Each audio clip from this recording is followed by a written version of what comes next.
I'm Travis Bader, and this is the Silvercore Podcast. Join me as I discuss matters related to hunting, fishing, and outdoor pursuits with the people and businesses that comprise the community. If you're new to Silvercore, be sure to check out our website, www.silvercore.ca, where you can learn more about courses, services, and products that we offer, as well as how you can join the Silvercore Club, which includes $10 million in North America-wide liability insurance to ensure you are properly covered during your outdoor adventures.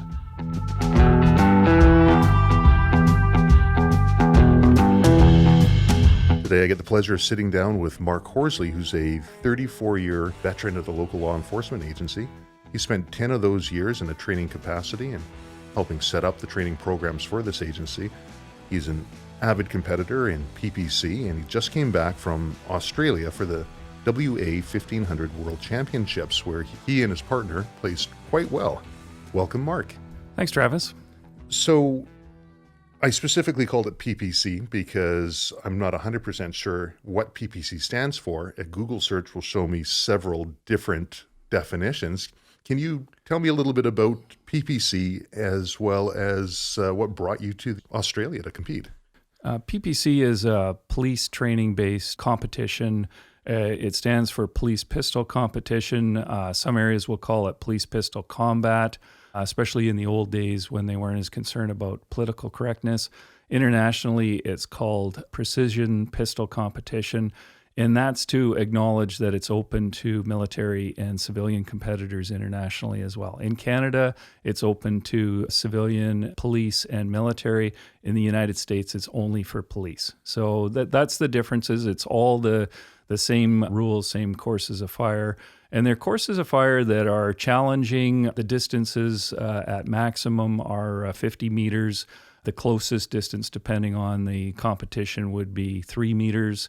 But the standard distances are 7, 15, 25, and 50. They're challenging courses of fire. It's an accuracy-based sport. Time frames are more generous than they are for IPSC or more speed-based sports. The score zone is an oval that's 3 inches high by 2 inches wide. That's the maximum score zone. And it radiates out from the center of the target, which is essentially a torso of a human being. In Canada and the United States, the torso has a head on it. Internationally, it has an upside-down triangle. Sure. And in Canada, we're probably gravitating towards that target because some ranges don't want human silhouettes. Oh, I can see that. So the big difference, I guess, between IPSC and PPC is that the PPC really had its founding in the police pistol competitions. Yes, very much so. It was where police training evolved from bullseye-style shooting into PPC-style shooting. And then there's a lot of offshoot disciplines, all of which have merit, all of which have a place in competitive shooting. So people that will do well in police pistol competition will tend to also do well in action pistol, steel, IPSC, and vice versa. So if you can shoot, you can compete in the different disciplines. So you just came back from Australia, and I figured that's a good place to start, and we can work our way backwards from there. But that sounds like a pretty cool trip. Can you tell me about what got you over to Australia? So I've got to blame or credit Rolly Miles. Rolly is the number one shooter in Canada. He's from a place called Dryden, Ontario, where they have nothing to do but shoot and swat mosquitoes, and they got about 9 months of winter. Rolly was the world champion in 2017, number one ranked shooter in the world. A couple of years ago, he came to me and asked me not to come out of retirement because I wasn't really retired, but my best scores were shot in the 90s when I was in my 30s, and I was sort of just dabbling. It was more social than anything. I didn't train. I went and shot 2 or 3 matches a year. And he asked me if I would consider upping my game, paying attention to all the details that I hadn't paid attention to in the past, with the idea in mind of being selected to represent Canada in 2019. It was a little daunting. I was at a point in life where I had the time to do this with family demands and that kind of thing. My volunteer coaching had basically ended as a basketball, soccer coach. So I thought I'd give it a go.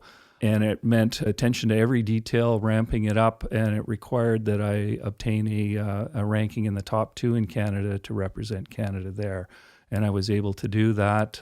even when I got offered the opportunity to represent Canada, I was reluctant because I just plain didn't feel I was good enough to go to a world championship. Even though you're ranked number 2 in Canada? Well, number 2 in Canada, but I was ranked 55th in the world in revolver and 156th in pistol, and I wasn't real keen on going down there and getting my butt kicked.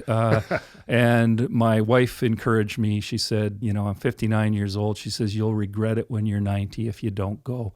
So I basically had to jump in with both feet to this about 10 months out, and then commit myself very much to the preparation and the training for this. So what did the prep look like? Well, hit the gym hard, working out to be physically fit, lots of cardio, lots of strength work. Stronger you are, the easier it is to hold your positions. And there's a real stamina factor because it was 8 days of shooting, 4 days of competition, 4 days of preparation. So it's quite arduous in that regard.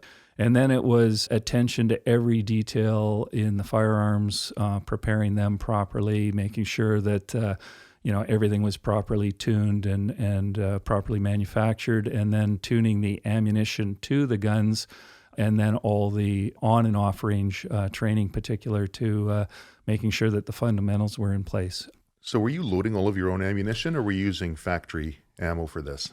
Some of both. But the factory ammo had to work in my guns, so there was lots of input with the ammunition engineer.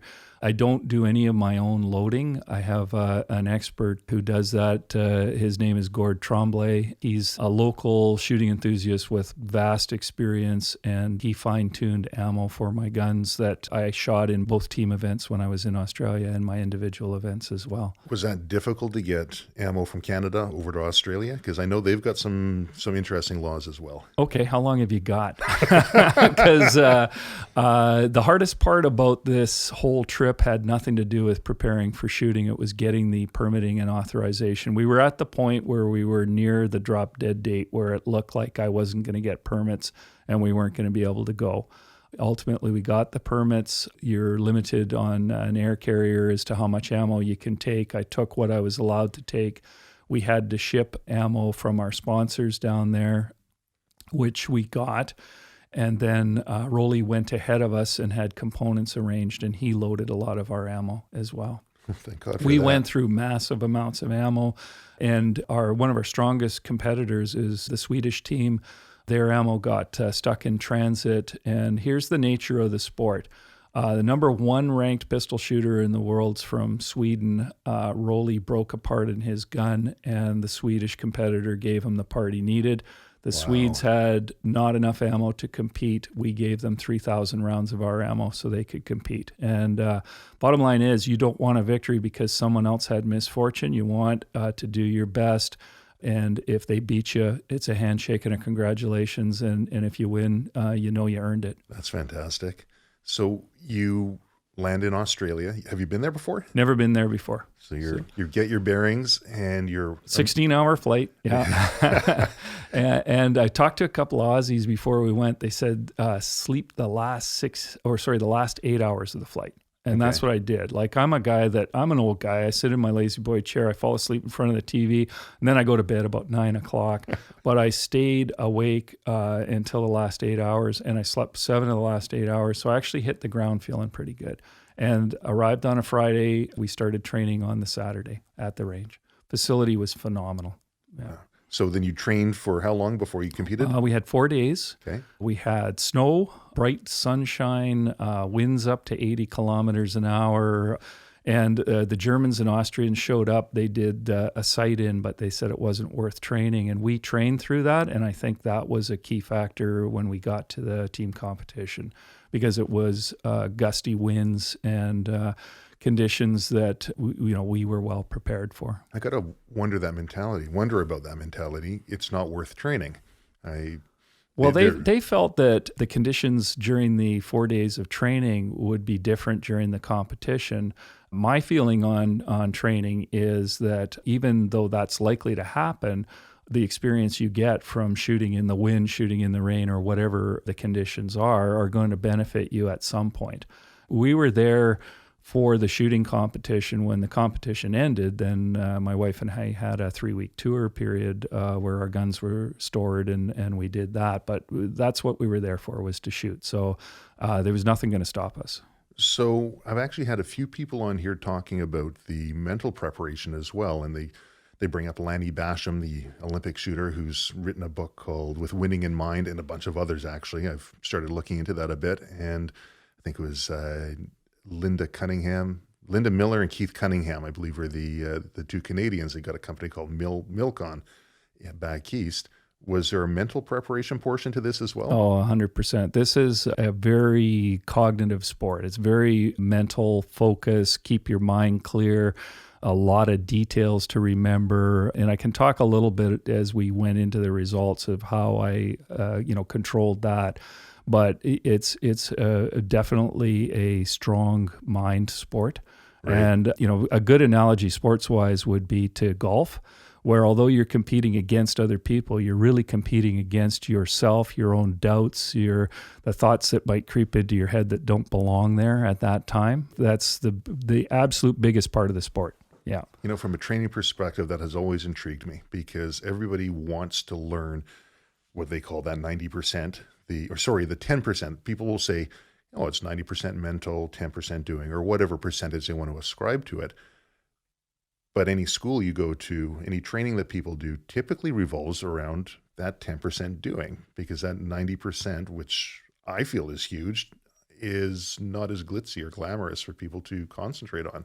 In all sports, you've got what we call entertainment aspect, and it's absolutely horrific in the shooting sports, where nobody wants to, like Steve Nash in the NBA, go to the court and do the 100 shots before practice and 100 shots after practice.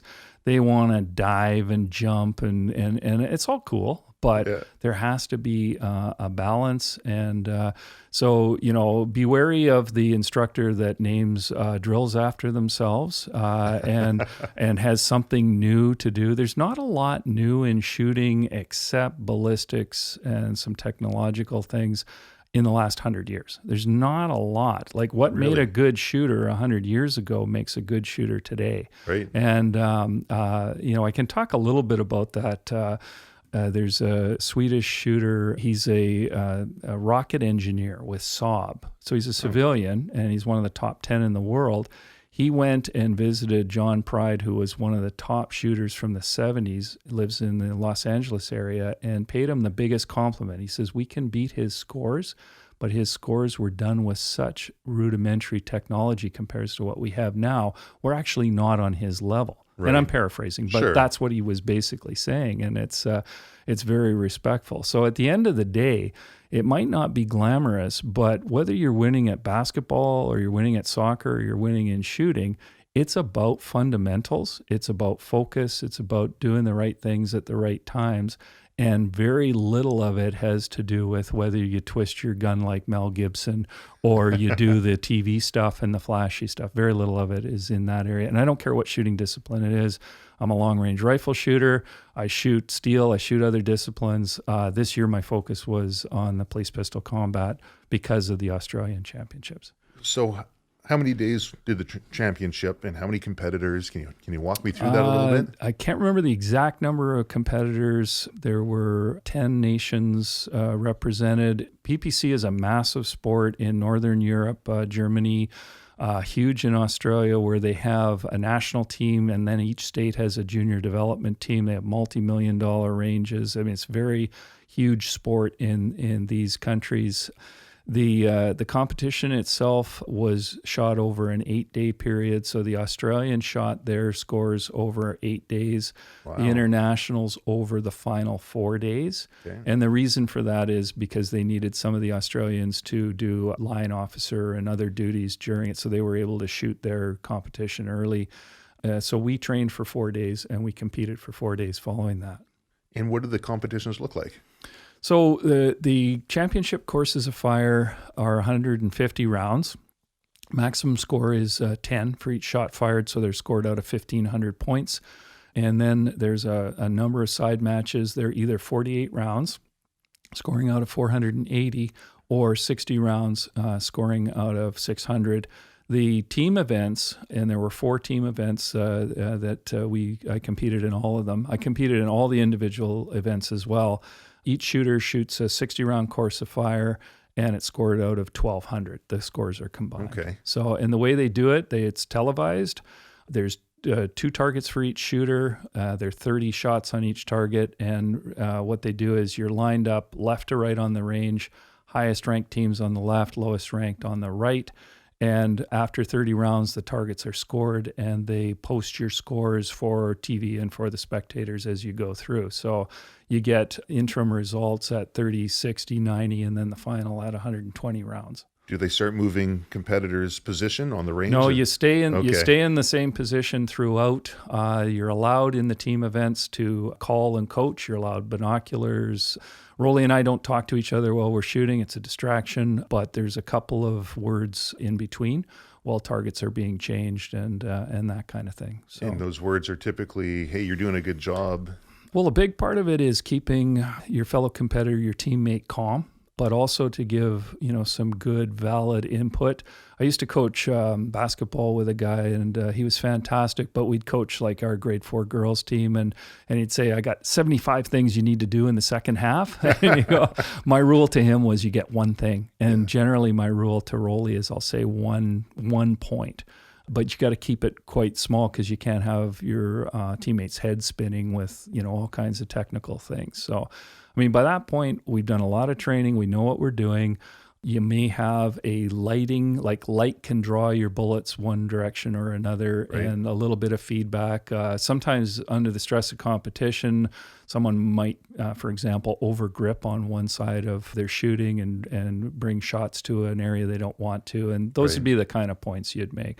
Another horrible thing to do is, and I did this at the Washington State Championships, is I had a absolute 100% clean target, and I fired my final shot, and I quit and came off the barricade and pulled that shot, from the 10 ring into the 9, and it was like I just needed to stay in the game a little longer. That's a classic error that you'd make. So if you do that, you want your teammate to know, right? Yes. So, yeah. So do you look at your scores as you're going through? If they're put up for the public, they're televised. It's kind of hard not to, but everyone's got a different theory on that. So we did all the individual events for 3 days. Win, lose, or draw there, mixed results, challenges to overcome, problems. Got down to the team event, which was shot on the final day of competition. And my way of dealing with it is I don't look at all. I don't look at scores. Okay. I stay focused. It could be just Rolly and I on the range. No one else was there. You're in your bubble. And I'm in my own world. I don't look at scores. I don't look at my competitors. We shot between Sweden and England in one event. I don't look at their targets. Shake hands at the beginning, shake hands at the end, and in between, they're not in my world. I'm in my own world. Wow. And that's my way of dealing with it. I don't know whether it's right or wrong, but I can remember just my thoughts to myself were, I'm never going to be here again. I've never been here before. This is the day to leave it on the field, and win, lose, or draw, I'm giving it my all. And so we went into the revolver event with a Rolly ranked number 2 in the world. He had a number 1 ranking until the week before, and then a Swedish competitor overtook him for that ranking. I was ranked 55th in the world. So we were quite a ways right on the range as far as down the pecking order. Rolly shot first, bright sunshine, shooting from a shaded position, high winds. He shot a 593, which under the conditions, everybody's shooting at the same time, was a good score, far below what he would shoot in ideal conditions. But again, we're shooting in the windy conditions. Right. And he shot first. I went up next. I shot a 594. He said to me, you beat my score, which is the first time I've ever done it. And I said, it doesn't matter. It's not about that, right? It wasn't anything about. Now, if we're in an individual event, there's some smack talk, there's a little bit of competitive, but as teammates, I could care less. I just wanted to make sure I was carrying my weight. And so we ended up beating the Australian team by 1 point. They had just set the world record, and the head of Pistol Australia was pretty pissed with us. I don't know, can I say that? You sure can. Second Take, who's upset with us. They had a TV interview feature all set up to go with the Australians. They were total gentlemen. Oh, that's this good. Guy, the head of Pistol Australia, he just lost it and was very disappointed. And you got to understand, their funding comes from their government, and their funding's based on medals. So it's in every single sport. They're very, very organized, very highly competitive. No kidding. And so this was really important. And we were kind of riding high on that result, and then we shot the pistol team. We were ranked even lower. Rolly was ranked number 10 in the world. I was ranked 156. So we were a long way right on the range. I think that there was the English team beside us, and they weren't at the caliber of other teams. Okay, fair enough. And we were down there keeping them company. Right. So in the final, we changed order. I shot first, and I was the only competitor in the final with a stock pistol with no modifications, not a custom gun. It was a CZ Shadow 2 that I bought at Reliable Sporting Goods here in Vancouver. Great store. It was very notable. Like, a lot of people talked about that because the CZ has a 4.7-inch barrel. You're allowed 6. You're allowed adjustable sights. You're allowed all kinds of modifications to these guns. And, typically they would be like 4 to 10 times the value of the gun that I had. Anyway, I put up my score. And then Rolly shot an absolutely phenomenal score in the conditions. He did a 595. Nice. And we lost the gold medal by a point, won the silver medal very proudly. And one of the big things for me was we went into this knowing that we, on a good day with a tailwind on the downhill slope, we could maybe make the top 5 in revolver, but we knew we weren't even close in pistol. And it just goes to show you shouldn't sell yourself short. They don't hand out the medals until the game's done. Yes. And while I was in Australia hiding it from my wife, I was researching a custom pistol to buy. I actually bought it while I was in Australia, had it delivered, and I now am the proud owner of a new custom pistol. Good for you. So I plan on going back and... no one cares that you disadvantage yourself. It's simply an asterisk or a point of conversation over beers. Sure. But at the end of the day, if you're gonna play with the big boys, you should have the gear. I agree. Well, bone stock CZ, silver medal in pistol. Revolvers, how'd you do there? So my revolver is a custom gun built by Rolly. Yeah. It's 100% competitive against those. And in the individual events, through the week, I had some good showings. I had a 4th, I had a 6th, and then right out of nowhere, I popped a really good score in the open event. It allows optics. My gun doesn't have optics. I shot a iron sight gun in that, and I ended up silver medal there, losing by an X in that event. And it just tells me that at 59, I got room to grow. I can improve. Good for and you. I'm actually thinking real hard about trying to make the team in 2021. Good for you. Yeah. Well, I remember hearing another story at one point about you shooting with a bone stock gun. I think it was a Beretta, and it was when you were getting a master instructor designation down with the FBI. Am I recalling that correctly? You got that story right. So 85, I joined the police department, never shot a handgun prior to that. I came into policing with a hunting background. Slow to adopt to handgun, but I can remember the day it clicked. Because it's different than rifle shooting. There's some cross-training value. Right. 93, I became a police instructor, and that's when I started to compete, and I did it to network with other instructors, learn from them, improve my craft. I don't care what you do. You want to be instructed by, a ski instructor that knows more than the Bunny Hill snowplow, right? Right. Like you have to have a competency level. You don't have to be a world champion to be a good instructor, But if you can't hit the target at 50 meters, you got an issue, right? Sure, yeah. Because you should have those fundamentals. Anyway, I worked on my resume from 93, 98. I had a chance to take the FBI instructor's course in Quantico, Virginia. And yes, I was carrying a bone stock Beretta 96D. It was really an intimidating experience for me. I applied. They turned me down. They said that the last 3 Canadians had failed. The format of the course is it's a 2-week course. Day 1, you shoot a qualifier in all the different guns, pistol, revolver, shotgun, MP5, AR. And if you don't meet the instructor standard, you're sent home. Okay. So you've wasted their time and your time, gone all the way to Virginia. It's humiliating. Sure it is. So I said, well, could you have another look at this and send somebody to pre-test me? So they sent the FBI liaison officer from Ottawa to Vancouver to pre-test me. I met him at the Bayshore Hotel. We had breakfast. I had the van full, ready to go to the range for him to test me. And I said, well, we should head to the range, get this done. He says, no, we don't have to. He says, I've looked into your competitive shooting. At that point, I had 12 national records in Canada and some championships and stuff. And he was confident in me. So there I am off in the spring of 98 to Virginia. It's a spectacular place. The facilities are mind-boggling. They've got an Olympic-sized swimming pool with a boxing gym on one side and ARs for water training on the other side. Oh, I love it. Their cardio room is like the size of a double basketball court. Like they had everything. I mean, it was like I had died and gone to heaven.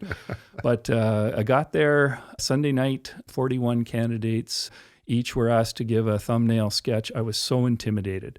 They went from one guy to another, and these guys were, I was a Green Beret. I fought in 17 wars. I did this and that. And, I protected the president and the, the Pope and, and it was like, holy smokes, they got to me. And I went, hi, I'm Mark. I'm from a small police department in Canada and hope to pass tomorrow. And I hope to learn lots from you guys. Sure. Well, I went out the next day and I passed everything, but a lot of my competitors or fellow classmates didn't. And I'm just trying to remember how many were sent home. I think it was 13 that didn't pass. One of the hardest things we had to do was a bullseye course of fire with a service gun and service ammo. So that's one-handed on a bullseye course. It's a trigger control exercise. You got to be able to do that as an instructor. Anyway, I went through the whole week. They had, so once you've established that you've got the skills, all the focus is on teaching, how to teach. Okay. And they give you an opportunity to shoot what they call the FBI Possible. It's a course of fire that's called the Possible because it's not impossible, but it's not probable. Sure. So this is a move and shoot, multiple target, shoot, no shoot scenario course of fire that you run through. You've probably seen some of it on television. So they said on one of the last days, I think 2 days before the course ended, that you had a chance to try to qualify to shoot your Possible. So you could only go to the Possible if you had less than 2 misses. On the course. So I did the qualifier, and I was the only guy to actually qualify to shoot the Possible. So they said... only guy out of everybody? Out of the class, yeah. Wow. And so they said, so it'll be noon hour on Friday. And thinking, high noon on Friday. And I get down there, and they've got, because the DEA is hosted, Drug Enforcement Administration, FBI, all their instructors, students, the whole place is on a Marine reserve. Okay. So they had U.S. Marines, all my classmates, like quite a few spectators. And I'm looking at this and I'm going, holy smokes, a little bit of pressure here. But I'm thinking to myself, okay, go into your own world. No one else is here. And ignore everybody. Think fundamentals, make your decisions.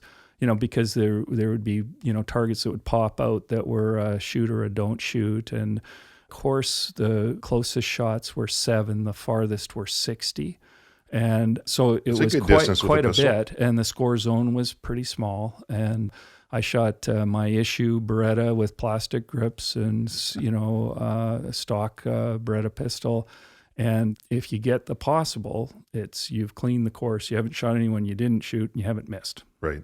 So I completed it, got the possible, and then this most amazing thing happened. All these guys are coming up and shaking my hand, and they're going, "Son, your country must be very proud of you." And I'm thinking, yeah, no, this is Canada. I mean, different. if you don't have a good wrist shot or a slap shot, my country doesn't care. That's right. But it was such an amazing experience. I went into, they have a pub there called the Boardroom, and I went in, they had a piper. And about every 10 minutes, someone would jump up on the table and announce that I'd shot the possible. To them, it's a really big deal. Well, I think to a lot of people, that's a pretty big deal. So that at the end of the course, the head instructor at the front was handing out the certificates. And he said, we got this guy come down from a communist country where they don't even like guns. And he ends up as the top overall shooter, and he tore my certificate in half and threw it on the floor and stomped on it. It was all a big show. They had another one ready for me. Anyway, I picked the one up off the floor. I taped it back together, framed it, and it's the one that sits in my den. Oh, that's fantastic. Yeah, it was a great experience. They were such a professional agency, such a pleasure and an honor to work with, and their knowledge and their respect was, they never treated me like some guy, from a small police department. It was a wonderful experience. That's pretty cool. Yeah. As an instructor for the police agency, how much from the FBI's training did you borrow and repurpose? Within the basketball training that you've provided as well, you lean on that too. Oh, hugely. So, I've taken the Canada coaching program for basketball and soccer. I'm a goalie coach for soccer, which is kind of a natural transition from basketball. So coaching is coaching for performance, and you apply the same principles, same techniques to shooting as you would to high jump, javelin throw, any performance sport. And so it's all the same. Initially, these were kind of courses and credentials that I gained as I went through, but it definitely applied to my programs, my coaching. So I was a pistol instructor from 94 to 98. Then I went into investigation operations, other areas of policing. I was promoted, did a few different things. And then I was finishing up in an investigative assignment in 2005, and I was asked by the executive to come back in. They wanted somebody who could write business cases to replace body armor, upgrade all of our firearms, our armory, and most importantly, our training. Best tools don't matter if you don't have the know-how to use them. And the issue at that time was we had too many shots fired in police-involved shootings and too few hits. So I did a study. I relied on my contacts at the FBI. Overall in North America, the average hit ratio, and that's any hit on a human suspect's body, is 17%. Now, obviously, we can win fights faster with less risk to ourselves and the public and even the bad guy if we can win the fights faster. So I researched the agencies that had high hit ratios, and I found two that had over 90% hit ratios, and contacted them. They willingly shared their programs, their philosophy, their specific training with me, all their manuals, everything. I went and I trained with them. I brought that back to our police department, did an 8-hour training session with every single member, implemented these techniques. It's all about measuring and performing, and if it's working, you use it. If it doesn't, you find something else. And then my agency went 5 years, 20 shootings with 100% hit ratio, which is unheard of. So our fights were done real quick. Wow. And I want to put this into context. This is a situation where a police officer is forced to shoot a suspect to protect somebody. So they were all legitimate, valid, necessary shoots. And instead of having 13 rounds, or like some agencies currently have like over 100 rounds for 7 hits, we were winning these fights in 1, 2, or 3 rounds. And that's the important part. So it's a very quantified, measured, scientific approach, coaching theory used to do this, and theory presented, tested, measured. So, to see how it works. That all takes place within the training and what people can then take away. I know agencies will have an annual or sometimes semi-annual courses of fire. Quite often the brass will look at the course of fire as if the proof is in the pudding. I've seen high round course of fires. I've even seen single round course of fires that they have in the States. What are your thoughts on that? Okay. So during the course of this career, I qualified in 1996 as an expert for Supreme Court in police training, ballistics, several other areas that are related. And yes, I know where you're coming from. Some police administrators look at the place to measure is your qualification, whether people are qualified or not. And of course, the temptation is to make the qualification course so easy that no one could not qualify. Right. There's a real interesting thing when you look at that in a tremendous trend. My view is that you measure your actual use of force. And that's how you rank your program, your success, whether you're doing something right or not. 100% hit ratio in a 5-year 20 shooting thing is unheard of, but undoubtedly we would have misses the bigger the sample size got. Sure. So agencies that we took our training ideas from had higher volume, bigger departments, higher volume of shooting. So, but they still maintain a 90% hit ratio. They're doing something right. Mm-hmm. And now what agencies tend to do now is go to a smaller sample size course of fire. So the smaller the sample size, the less significant it is in judging someone's skill. Right. And then they try to make the time frames long and the distances close and the target bigger. Here's an interesting phenomenon. We found that no matter how easy you make it, because of the psychological factors related to human performance, people will fail.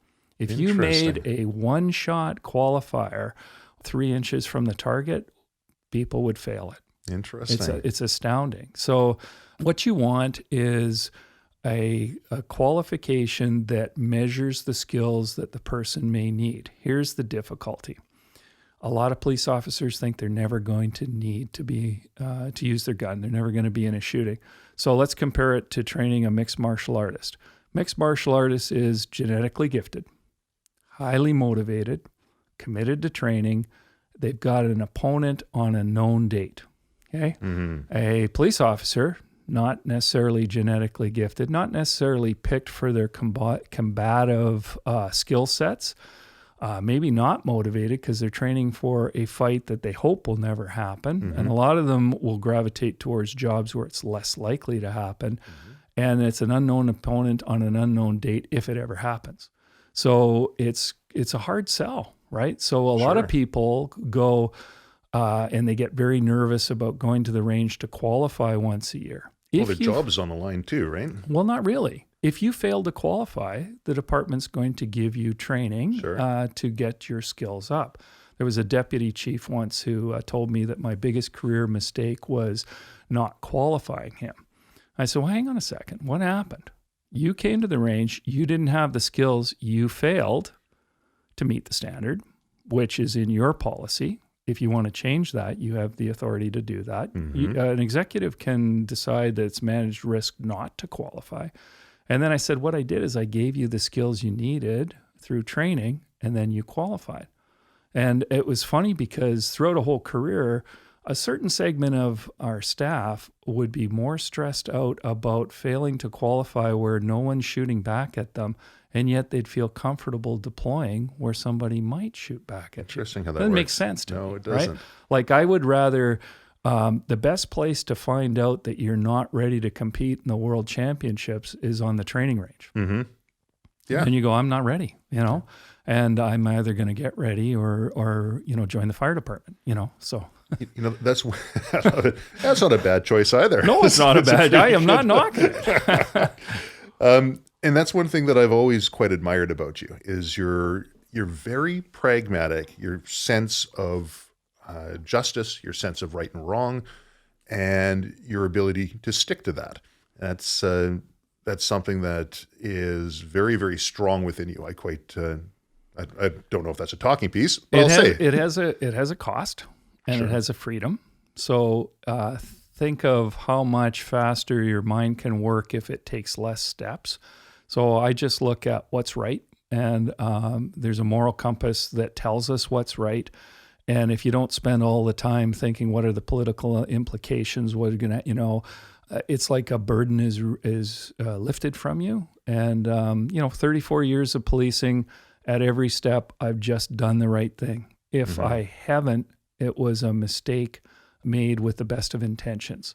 And I just find a freedom to living that way. So I've had different people. Imagine somebody trying to intimidate me in a court. Sure. Okay. I mean, I've arrested the worst organized criminal gangsters, drug traffickers. I've done projects on them. How are you going to intimidate me with words? How are you going to, so to me, it's like, no, I'm going to do the right thing. I'm going to say the right thing. And it might not be what some people want to hear. Too bad. Well, I've personally witnessed that in you. And that's, like I say, something that you mentioned, that there is a cost to it. It does carry a cost, but I think some would argue that the potential cost to not having that strict moral compass could be far greater. I think so. That's my belief. And, you come to, drawing to the end of my policing career, I'm content with that decision. I'm content I've done the right thing and lived the right way. Well, there's one other thing I want to touch on, because you're talking about the MMA fighters, and sure, these guys are genetically gifted and they've got the resources, the time for training, and people will turn around and say, sure, he went to Australia. He did very well over there, but I mean, he's a police officer. He's getting his rounds for free. He's got all of these. People tend to create excuses for why perhaps somebody is doing well and they're not. I don't know if you want to talk about it, Sure. But you overcame some pretty significant obstacles just recently that a lot of people wouldn't overcome. You were in a pretty serious motorcycle accident not too long ago. Did you want to talk about that recovery? Sure. I can talk about that. My brother and I, my brother John and I were on a motorcycle trip. We had the pleasure of traveling, through a lot of the northwest part of North America on motorcycles, a hobby.